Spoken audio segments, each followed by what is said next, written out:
BEd BSc part second online classes में आपका स्वागत है। पिछले टॉपिक में अपन ने बात की थी जनसंख्या वितरण। अतः जनसंख्या वितरण का तात्पर्य भूपृष्ठ पर लोगों के बसाव से द्राक्षी क्षेत्र पर लोगों का वितरण किस प्रकार पाया जाता है। आज अपन बात करेंगे जनसंख्या घनत्व, यानी जनसंख्या घनत्व किसे कहा जाता है। जनसंख्या घनत्व भूमि तथा लोगों की संख्या के मध्य का अनुपात है। एक तरफ अपन भूमि लेते हैं,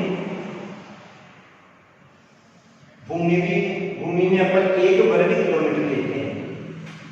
1 किलोमीटर ये हो गया, 1 किलोमीटर ये वाला क्षेत्र हो गया, 1 किलोमीटर ये हो गया और 1 किलोमीटर ये हो गया। इसी क्षेत्र में कितने लोग निवास करते हैं उनको क्या कहा जाता है, जनसंख्या घनत्व कहा जाता है। अर्थात जनसंख्या घनत्व भूमि तथा लोगों की संख्या के मध्य का अनुपात है, जिसकी गणना प्रति वर्ग किलोमीटर में की जाती है। अर्थात 1 वर्ग किलोमीटर में निवास करने वाले व्यक्तियों की संख्या को क्या कहा जाता है, जनसंख्या घनत्व कहते हैं।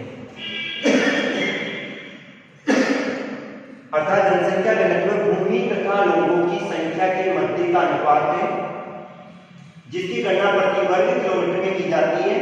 अर्थात 1 वर्ग किलोमीटर में निवास करने वाले व्यक्तियों की संख्या को क्या कहा जाता है, जनसंख्या घनत्व कहते हैं। कितनी भूमि पाई जाती है और वहां पर कितने लोग निवास करते हैं। 1 वर्ग किलोमीटर, इधर भी 1 किलोमीटर का एरिया आ गया, इधर भी 1 किलोमीटर, इधर भी 1 किलोमीटर और इधर भी 1 किलोमीटर। तो जनसंख्या घनत्व भूमि तथा लोगों की संख्या के मध्य का अनुपात है, जिसकी गणना प्रति वर्ग किलोमीटर में की जाती है। अर्थात 1 वर्ग किलोमीटर में निवास करने वाले व्यक्तियों की संख्या को क्या कहा जाता है, जनसंख्या घनत्व कहा जाता है। अब इसका अध्ययन, जनसंख्या घनत्व का अध्ययन क्यों किया जाता है, इस क्षेत्र की उन्नति हेतु किया जाता है और साथ में भावी विकास हेतु किया जाता है। इस क्षेत्र की उन्नति होगी या नहीं होगी और आने वाले समय में इस क्षेत्र का विकास होगा या नहीं होगा, इसके लिए किसका अध्ययन किया जाता है, जनसंख्या घनत्व का अध्ययन किया जाता है।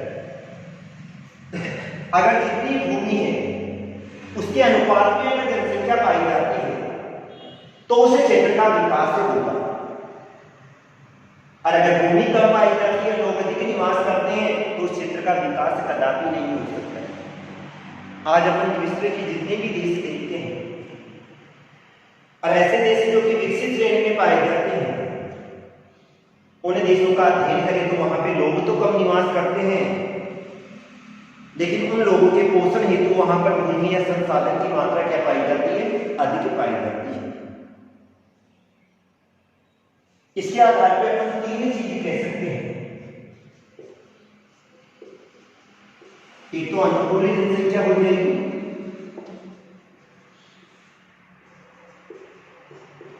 एक जनाधिक्य हो जाएगा और एक जनाभाव हो जाएगा। अनुकूल जनसंख्या से मतलब होता है जहां पर जितने लोग निवास करते हैं उस क्षेत्र में पाए जाने वाले जो संसाधन हैं वहां की जनसंख्या के भरण पोषण हेतु अनुकूल होते हैं, तो इसे क्या कहा जाता है, अनुकूल जनसंख्या कहा जाता है। लेकिन अगर उस क्षेत्र में जनसंख्या अधिक निवास करती है, जनसंख्या अधिक निवास करती है और संसाधन कम पाए जाते हैं, तो कौन सी स्थिति हो जाएगी, जनाधिक्य की स्थिति हो जाएगी। और जनाभाव का मतलब होगा वहां पर जनसंख्या कम निवास करती है, संसाधन कम पाए जाते हैं। केवल इसी स्थिति में क्षेत्र का विकास होगा, अन्य दोनों स्थिति में उस क्षेत्र का विकास नहीं होगा। तो जनसंख्या घनत्व भूमि तथा लोगों की संख्या के मध्य का अनुपात है, जिसकी गणना प्रति वर्ग किलोमीटर में की जाती है। अर्थात 1 वर्ग किलोमीटर में निवास करने वाले व्यक्तियों की संख्या को क्या कहा जाता है, जनसंख्या घनत्व कहा जाता है। किसी भी क्षेत्र के आर्थिक विकास की अगर अपन योजना बनाते हैं या सामाजिक विकास की योजना बनाते हैं,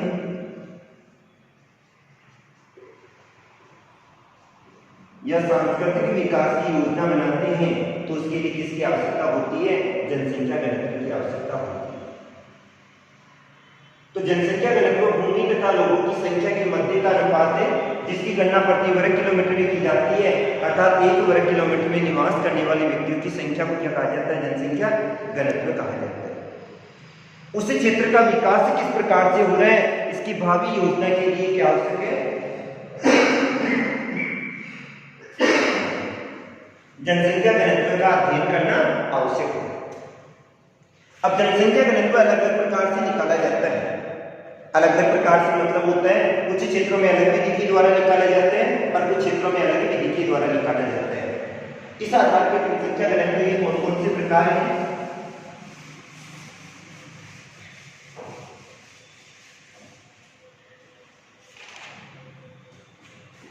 सबसे पहला आता है आंकिक या गणितीय जनसंख्या घनत्व।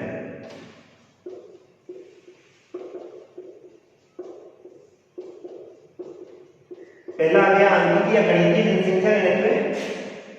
दूसरा अपना आ जाता है कायिक जनसंख्या घनत्व।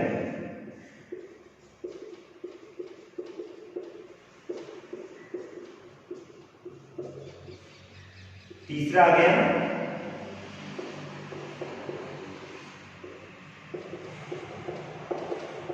कृषि जनसंख्या घनत्व। एक आंकिक आ गया, दूसरा कायिक जनसंख्या घनत्व, तीसरा कृषि जनसंख्या घनत्व और चौथा आ जाता है आर्थिक जनसंख्या घनत्व।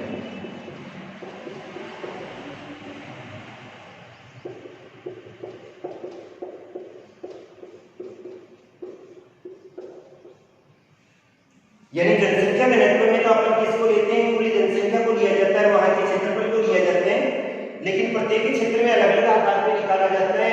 इस आधार पर जनसंख्या घनत्व के कितने प्रकार हैं? 4 प्रकार हैं। सबसे पहला आता आंकिक या गणितीय जनसंख्या घनत्व।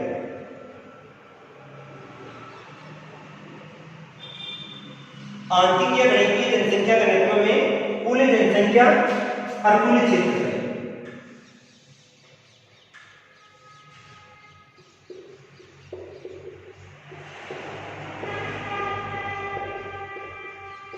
कुल जनसंख्या और कुल क्षेत्रफल दोनों के मध्य का अनुपात ज्ञात किया जाता है। आंकिक या गणितीय जनसंख्या घनत्व में उस संपूर्ण क्षेत्र की कुल जनसंख्या को लिया जाता है और वहां के कुल क्षेत्रफल दोनों के बीच के अनुपात को लिया जाता है। इसका सूत्र हो जाएगा कुल जनसंख्या बटे कुल क्षेत्रफल हो जाएगा और लास्ट में जो निकल के आएगा, जो भी निकल के आएगा उसको अपन किसमें लिखते हैं? व्यक्ति प्रति वर्ग किलोमीटर। आंकिक या गणितीय जनसंख्या घनत्व में उस क्षेत्र की कुल जनसंख्या को लिया जाता है और वहां के कुल क्षेत्रफल को लिया जाता है और लास्ट में जो निकल के आता है आंकड़ा वो किसमें आता है? व्यक्ति प्रति वर्ग किलोमीटर में आता है। तो आंकिक या गणितीय जनसंख्या घनत्व में जिसमें कुल जनसंख्या और कुल क्षेत्रफल के मध्य का अनुपात ज्ञात किया जाता है। सूत्र हो जाएगा कुल जनसंख्या बटे कुल क्षेत्रफल हो जाएगा। दूसरी बात आती है कायिक जनसंख्या घनत्व। आंकिक या गणितीय जनसंख्या घनत्व में अगर महाद्वीपों का अध्ययन करें, महाद्वीपों के अनुसार अगर अपन जनसंख्या घनत्व की बात करें तो विश्व का जनसंख्या घनत्व आता है 73 व्यक्ति प्रति वर्ग किलोमीटर। 73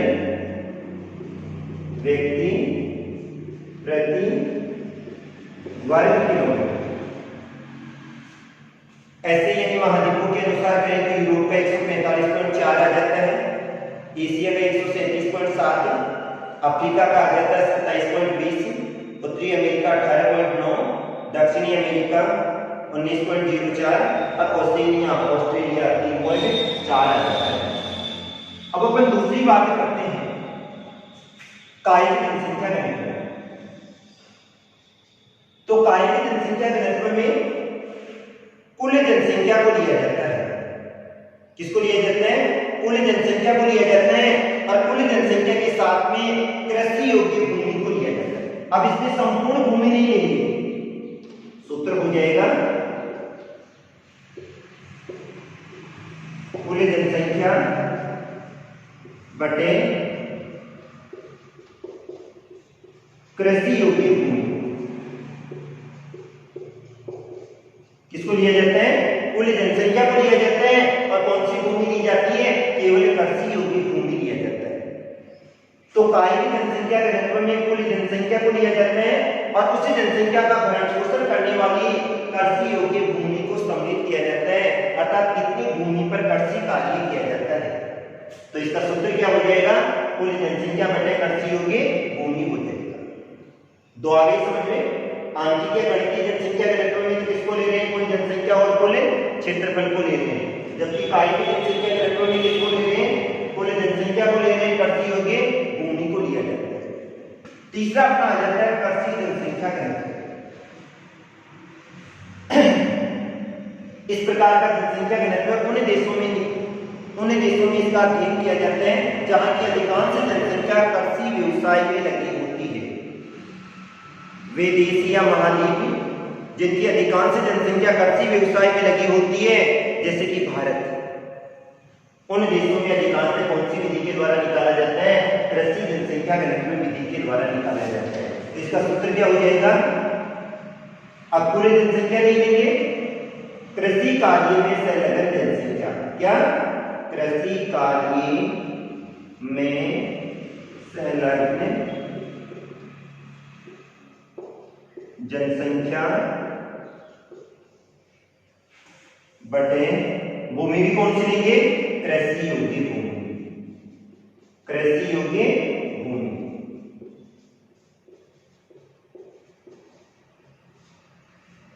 कृषि जनसंख्या घनत्व में अपन कृषि कार्य में संलग्न जनसंख्या को सम्मिलित किया जाता है और कौन सी भूमि ली जाती है? कृषि योग्य भूमि ली जाती है। इसके आधार पे अपन निकाल सकते हैं भाई कितने लोग कृषि कार्य करते हैं, कितनी भूमि पे कृषि कार्य किया जाता है। तो कृषि जनसंख्या घनत्व है जिसमें कृषि कार्य में संलग्न जनसंख्या को लिया जाता है और कृषि योग्य भूमि को सम्मिलित किया जाता है। इसके बाद में आता है आर्थिक जनसंख्या घनत्व। इसमें उस प्रदेश की आर्थिक जनसंख्या घनत्व में किसको लेंगे? उस प्रदेश के संसाधनों की क्षमता को लेंगे, अर्थात वहां पर कितने संसाधन पाए जाते हैं और उन संसाधनों के द्वारा उस जनसंख्या का भरण पोषण किया जाता है। तो यहां पर अपन संपूर्ण जनसंख्या को लेंगे। कौन सी? कुल जनसंख्या को लिया जाता है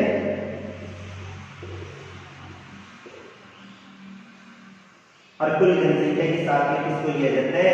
संसाधन को लिया जाता है। आर्थिक जनसंख्या घनत्व में जिसमें किसको लिया जाता है? कुल जनसंख्या को लिया जाता है और वहां के संसाधनों को लिया जाता है। और संसाधन किसे कहा जाता है?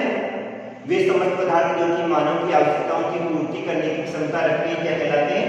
संसाधन कहलाते हैं। तो आर्थिक जनसंख्या घनत्व में उस प्रदेश के संसाधनों की उत्पादन क्षमता और वहां निवास करने वाले लोगों के अनुपात का अध्ययन किया जाता है, अर्थात वहां पर उपलब्ध जो संसाधन है वो कितनी जनसंख्या के भरण पोषण की क्षमता रखते हैं, इसका अध्ययन किसमें किया जाता है? आर्थिक जनसंख्या घनत्व में किया जाता है। अब अपन विश्व की जनसंख्या घनत्व का अध्ययन करें तो कहीं पर तो लोग अधिक निवास करते हैं और कहीं पर लोग कम निवास करते हैं। विश्व जनसंख्या घनत्व की बात करें तो विश्व जनसंख्या घनत्व के आधार पे कुछ क्षेत्रों में तो जनसंख्या कम निवास करती है और कुछ क्षेत्रों में जनसंख्या कम निवास करती है। जैसे अपन ने अध्ययन कर लिया, सहारा का अध्ययन किया,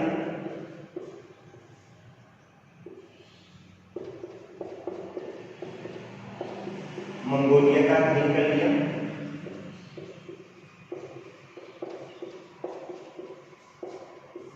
साइबेरिया का अध्ययन कर लिया,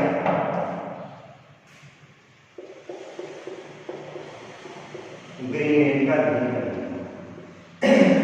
इन्हीं क्षेत्रों का अध्ययन करें तो यहाँ पर जनसंख्या घनत्व एक व्यक्ति प्रति वर्ग किलोमीटर से भी कम पाया जाता है। इन्हीं क्षेत्रों में जनसंख्या घनत्व एक व्यक्ति प्रति वर्ग किलोमीटर से भी क्या पाया जाता है? कम पाया जाता है, केवल एक व्यक्ति।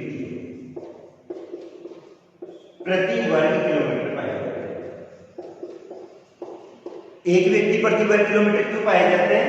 क्योंकि यहाँ पर मानव निवास हेतु अनुकूलतम दशाएं कम पाई जाती है। ये वाली क्षेत्र या तो यहाँ पर मौसमी दशाएं पाई जाती है, ठंडे प्रदेश से पाई जाती है, अतः यहाँ पर मानव निवास हेतु अनुकूलतम दशाएं क्या पाई जाती है? कम पाई जाती है। दूसरी तरफ अपन अध्ययन करें सिंगापुर, टोक्यो, मुंबई, दिल्ली,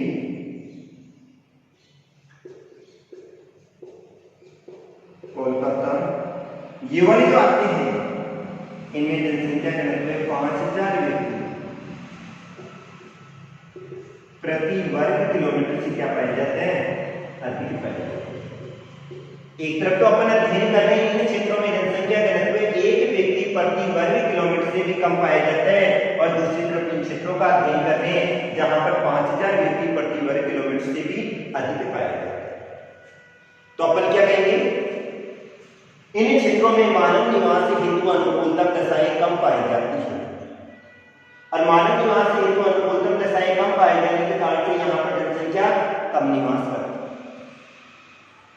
जबकि इन क्षेत्रों में मानव निवास हेतु अनुकूलतम दशाएं अधिक पाई जाती है, अतः यहाँ पर जनसंख्या अधिक निवास करती है। इस आधार पर अपन संपूर्ण विश्व का अध्ययन करें तो संपूर्ण विश्व को 5 भागों में बांटा जाता है। सबसे पहला आता है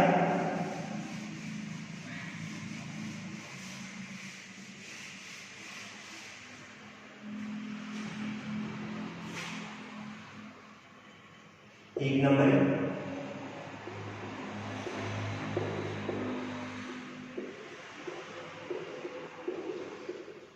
अत्यधिक जनसंख्या घनत्व वाले क्षेत्र।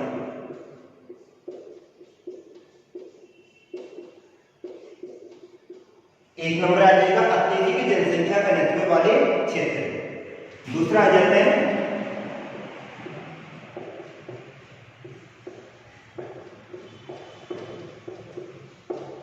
अधिक जनसंख्या घनत्व वाले क्षेत्र।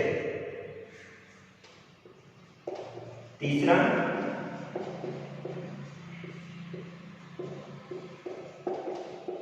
सामान्य जनसंख्या घनत्व वाले क्षेत्र। 3 आ गए। तीसरा कौन सा आ गया? सामान्य जनसंख्या घनत्व वाले क्षेत्र। चौथा आ जाता है कम घनत्व वाले क्षेत्र, कम जनसंख्या घनत्व वाले क्षेत्र। और 5वां आ जाता है जनविहीन क्षेत्र, जहां पर एक भी व्यक्ति निवास नहीं करता है। सबसे पहली बात आती है अत्यधिक जनसंख्या घनत्व वाले क्षेत्र। अत्यधिक, अत्यधिक का मतलब होता है जहां पर जनसंख्या घनत्व अधिक पाया जाता है, अर्थात इसमें उन क्षेत्रों को सम्मिलित किया जाता है जहां का जनसंख्या घनत्व 200 व्यक्ति प्रति वर्ग किलोमीटर। कितना? 200 व्यक्ति प्रति वर्ग किलोमीटर से क्या पाया जाता है? अधिक पाया जाता है। अत्यधिक जनसंख्या घनत्व वाले क्षेत्रों में उन क्षेत्रों को सम्मिलित किया जाता है जहां का जनसंख्या घनत्व कितना है? 200 व्यक्ति प्रति वर्ग किलोमीटर से अधिक पाया जाता है, उनको इसमें सम्मिलित किया जाता है। अर्थात इसमें विश्व के 3 बड़े महामानव क्षेत्रों को सम्मिलित किया जाता है। विश्व के 3 बड़े महामानव समूह, एक तो एशियाई जनसमूह आ जाएगा, दूसरा यूरोपीय जनसमूह आ जाएगा,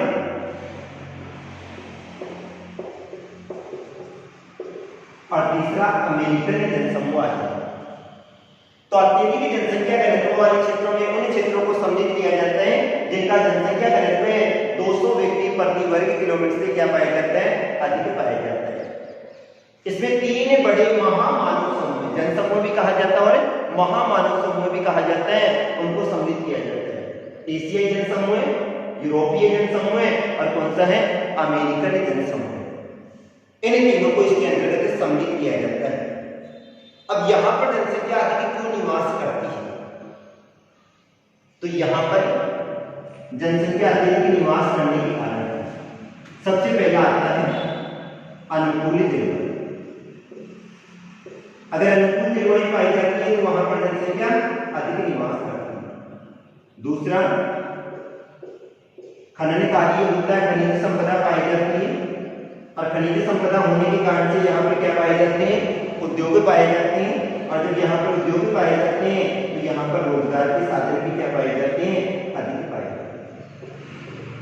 समतल धरातल भी पाए जाते हैं और तटवर्ती क्षेत्र भी पाए जाते हैं। अर्थात इन क्षेत्रों में मानव निवास हेतु अनुकूलतम दशाएं अधिक पाई जाती है।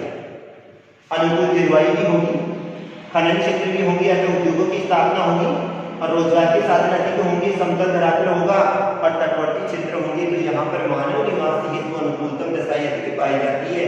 अतः यहाँ पर जनसंख्या अधिक निवास करती है। दूसरी बात आ जाती है अधिक जनसंख्या वाले क्षेत्र। अधिक जनसंख्या वाले क्षेत्रों में उन क्षेत्रों को सम्मिलित किया जाता है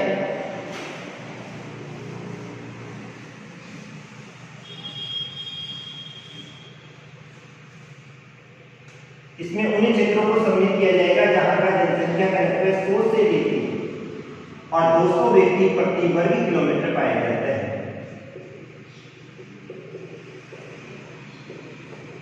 अधिक जनसंख्या घनत्व में उन्हीं क्षेत्रों को सम्मिलित किया जाता है जहां का जनसंख्या घनत्व 100 से लेकर 200 व्यक्ति प्रति वर्ग किलोमीटर पाया जाता है।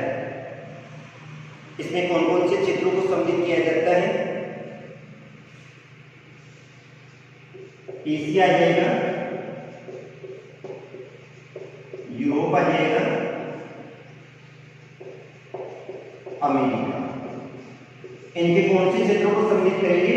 मध्यवर्ती क्षेत्रों को सम्मिलित किया जाता है। एक ही चीज याद रखना, कौन कौन से क्षेत्र हो गए?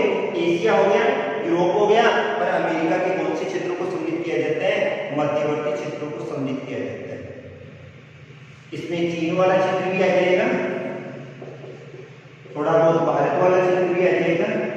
इसका अध्ययन करें तो यहाँ पर कृषि हेतु अनुकूलतम दशाएं अधिक पाई जाती है और कृषि हेतु अनुकूलतम दशाएं अधिक होने के कारण से यहाँ पर जनसंख्या अधिक निवास करती है, क्योंकि सभी लोगों को खाद्य सामग्री उपलब्ध हो जाती है और सभी लोगों को खाद्य सामग्री उपलब्ध होने के कारण से इन क्षेत्रों में जनसंख्या अधिक निवास करती है।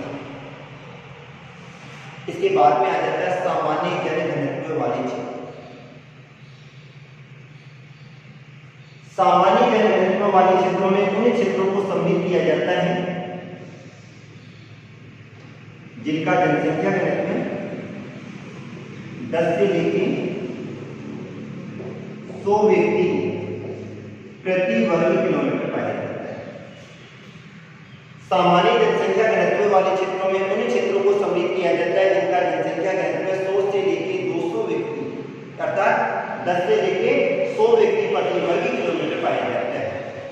10 से लेकर 100 व्यक्ति प्रति वर्ग किलोमीटर पाया जा रहा है, अर्थात ये कौन से क्षेत्रों में आ रहे हैं? सामान्य जन घनत्व वाले क्षेत्रों में आते हैं।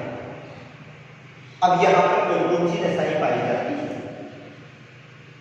एक तो अस्थायी कृषि होती है,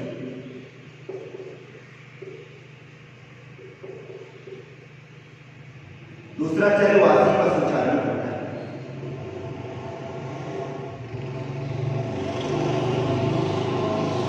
अस्थायी कृषि यानी जिसको स्थानांतरित कृषि भी कहा जाता है। ये लोग क्या करते हैं?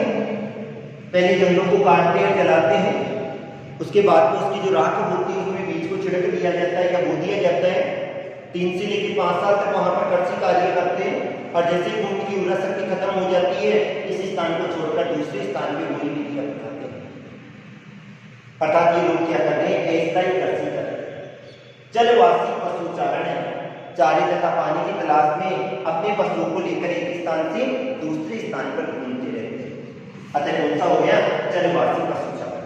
और वानिकी भी करते हैं, जंगलों में जाते हैं और वहां से जो भी उत्पाद प्राप्त होते हैं उनको लाकर बाजार में बेच दिया जाता है। इसमें कौन कौन से क्षेत्रों को लिया जाता है? एशिया वाला क्षेत्र लिया जाएगा, अफ्रीका वाला क्षेत्र लिया जाएगा और अमेरिका। इनमें कौन से क्षेत्र आएंगे? घास के मैदान है। कौन से? घास के मैदानी क्षेत्र। इन घास के मैदानी क्षेत्रों में ये लोग ऐसा ही करते हैं, चलवासी पशुचारण चारे और पानी की तलाश में अपने पशुओं को लेकर एक स्थान से दूसरे स्थान पे घूमते रहते हैं और वानिकी भी करते हैं। पेड़ पौधों से जो भी उत्पाद प्राप्त होते हैं उनका उपयोग भी करते हैं। तो सामान्य जनसंख्या घनत्व वाले क्षेत्रों में उन क्षेत्रों को लिया जाता है जिनका जनसंख्या घनत्व 10 से लेकर 100 व्यक्ति प्रति वर्ग किलोमीटर पाया जाता है। ये लोग स्थायी कृषि करते हैं, जलवासी पशुचारण करते हैं और वानिकी जैसे कार्यों में लगे हुए होते हैं। इसमें अधिकांश कौन से क्षेत्रों को सम्मिलित किया जाता है? घास के मैदानी क्षेत्रों को इसमें क्या किया जाता है? सम्मिलित किया जाता है। इसके बाद में आ जाता है कम घनत्व वाले क्षेत्र। कौन से? कम घनत्व वाले क्षेत्र। इसमें उन क्षेत्रों को लिया जाता है जिनका जनसंख्या घनत्व 1 व्यक्ति से और 10 व्यक्ति प्रति वर्ग किलोमीटर पाया जाता है।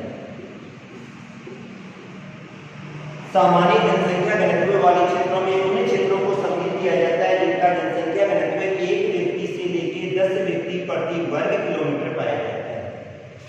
अर्थात 1 व्यक्ति से तो अधिक होगा, लेकिन 10 व्यक्ति से क्या पाया जाता है? कम पाया जाता है। अर्थात इन क्षेत्रों का अध्ययन करें तो इन क्षेत्रों में मानव निवास हेतु अनुकूलतम दशाएं क्या पाई जाती है? बहुत ही कम पाई जाती है। और मानव निवास हेतु अनुकूलतम दशाएं बहुत कम होने के कारण से यहाँ पर जनसंख्या बहुत ही कम निवास करती है। और कौन से क्षेत्र आएंगे? सूडान आ गया, लीबिया आ गया, मालागासी आ गया,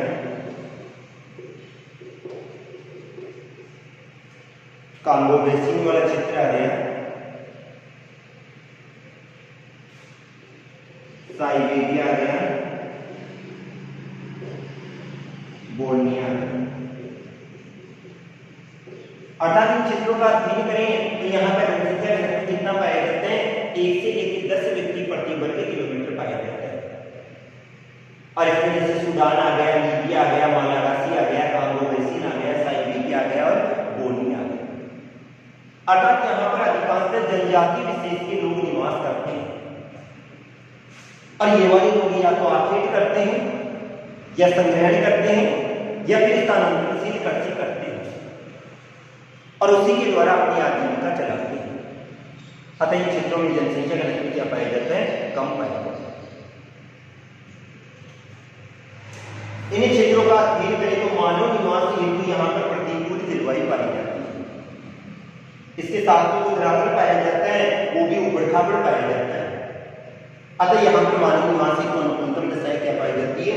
कम पाई जाती है। इसके बाद में लास्ट आता है जलविहीन क्षेत्र। जलविहीन का मतलब होता है जहां पर जनसंख्या घनत्व 1 व्यक्ति प्रति वर्ग किलोमीटर से क्या पाए जाते हैं? कम पाया जाता है। कम जनसंख्या घनत्व में उन क्षेत्रों को लिया जाता है जहां पर अपन बात कर रहे हैं जलविहीन क्षेत्र की।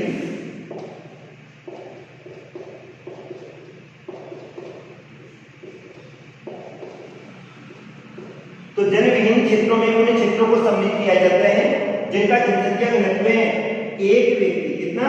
1 व्यक्ति प्रति वर्ग किलोमीटर से क्या पाया जाता है? कम पाया जाता है।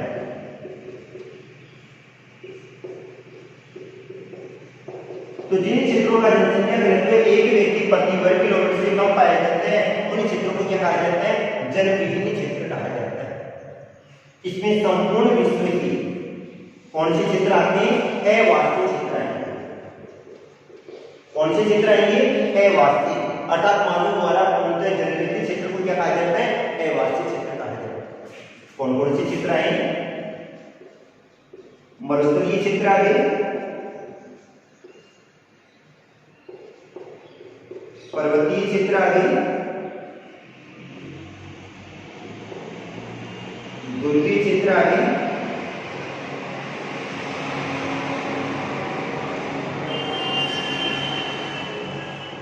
और विस्तृत रेखीय वन क्षेत्र आता है। विभिन्न क्षेत्र जिनका जनसंख्या घनत्व एक व्यक्ति प्रति वर्ग किलोमीटर से कम पाया जाता है। अर्थात इन क्षेत्रों का अध्ययन करें तो यहाँ पर मानव निवास हेतु अनुकूलतम दशाएं क्या पाई जाती है, कम पाई जाती है। तो इसमें मरुस्थलीय क्षेत्र आ जाते हैं, पर्वतीय क्षेत्र आ जाते हैं, ध्रुवीय क्षेत्र आ जाते हैं और विस्तृत रेखीय वन वाले क्षेत्र आ जाते हैं। इन सभी क्षेत्रों में मानव निवास हेतु अनुकूलतम दशाएं क्या पाई जाती है, कम पाई जाती है। अतः यहाँ पर जनसंख्या बहुत ही कम निवास करती है। तो ये वाला टॉपिक अपना कंप्लीट जनसंख्या घनत्व है। अब इसमें आता है जनसंख्या घनत्व को प्रभावित करने वाले कारक, जिनका अध्ययन अपन ने पहले कर लिया। जनसंख्या वितरण और घनत्व दोनों को प्रभावित करने वाले कारक सेम है। आज के लिए इतना ही। Thank you.